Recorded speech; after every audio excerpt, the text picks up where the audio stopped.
You're listening to Ripple Effect, a 5-part audio-visual series brought to you by AF8. Episode 5, What Can We Do to Be Better Prepared for Earthquakes and Tsunami?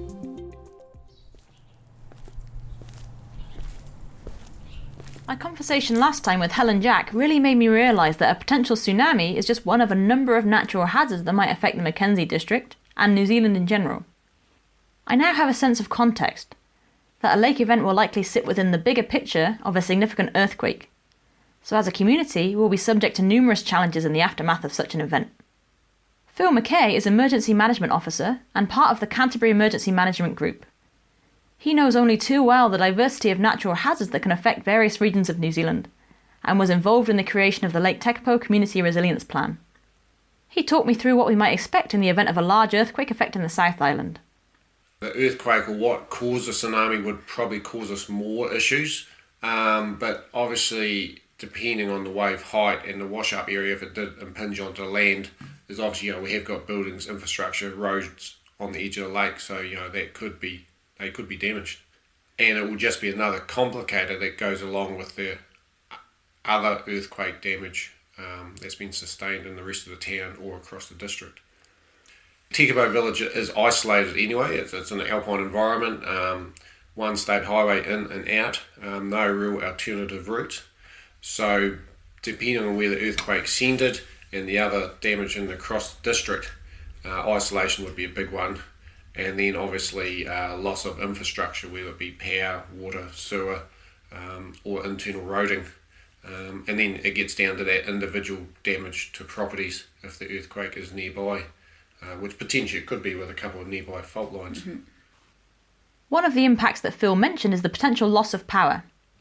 When I spoke to Kaylee Crawford-Flett of the Civil and Natural Resources Engineering team at the University of Canterbury in episode 2, she explained the length that had gone to ensure the hydroelectric dams in the Mackenzie are as robust as possible. But she also talked me through the numerous possible reasons that the power supply might be interrupted for a significant amount of time. We don't actually know what the next big earthquake will look like in terms of the way the ground moves. So it's a little bit hard to anticipate how all of the different components will respond. I guess, from a dam safety angle, we're clearly worried about the water staying where the water needs to be, which is behind the dam. But there are additional risks in terms of being able to generate power. And like I say, if there's a big earthquake and they're worried about the power station itself or any of the conveyance structures to get the water down to the power station to generate the electricity, a lot of that will be automatically shut down, so generation might stop. Beyond generation, one of the major, concerns for an event such as the Alpine Fault would be the transmission of electricity to communities, and particularly after any earthquake or flood or natural disaster in general, we would need to think very carefully around how quickly we reinstate transmission and generation capacity to make sure that everything's safe before we do so. So in the Alpine Fault event, we need to think about how we would be getting electricity from the places where it's generated to the communities, particularly on the west coast, and making sure that the transmission pylons and lines and everything between the generating station and the place that the electricity is being used is actually intact and safe. We've got a whole lot of interacting and cascading hazards. We've got ground shaking, we've got liquefaction, we've got landslides, we've got potential landslide dams, we've got a whole lot of things that could be happening. So it's a little bit hard to anticipate how all of the different components will respond. Again, we come back to this idea of trying to prepare for the unknown. It's impossible to say exactly what we should do, as we just don't know what's going to happen. That's the principle behind the Lake Tekapo Community Resilience Plan, equipping people with a basic awareness of the potential hazards around here, but not prescribing a specific course of action.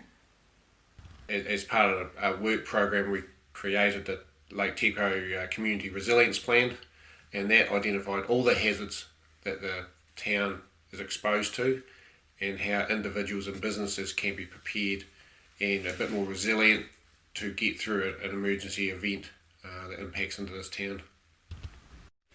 What a lot of other emergency managers have done, they've created community response plans, and that tells community what to do. And I felt it was more important to tell them about their hazards and how they can be resilient or prepared in themselves. Because a response plan by definition has an action. It's very hard to say what that action is going to be because it depends on what the hazard is, the time of year, and what the actual problem is and what we want the community to do. So by preparing a resilience plan, what that has done is it's messaged to the Tekapo community what the hazards are, what actually exists in the town as in the way of response agencies, emergency equipment and other capabilities, and then what they can do for themselves to be prepared and to be prepared for their neighbours. So that's the whole idea of that plan. So it's very much more of an educational piece. What we actually produced in parallel or tandem with this is we've actually created a one-page fact sheet of the key information. What is the fire siren? What does that mean? How do you get hold of the doctor? How do you get hold of the emergency services? What happens if you have a medical problem in Tekapo? Those sort of those really key sharp messages, the drop, cover, hold. And we still did message about tsunami, long, strong, get gone, because at the end of the day they may be holidaying somewhere else in New Zealand, near the coastline or near a large body of water. So I still wanted to take an opportunity to do some messaging for the whole of New Zealand. All of the information contained within the Resilience Plan is available via the Mackenzie District Council website.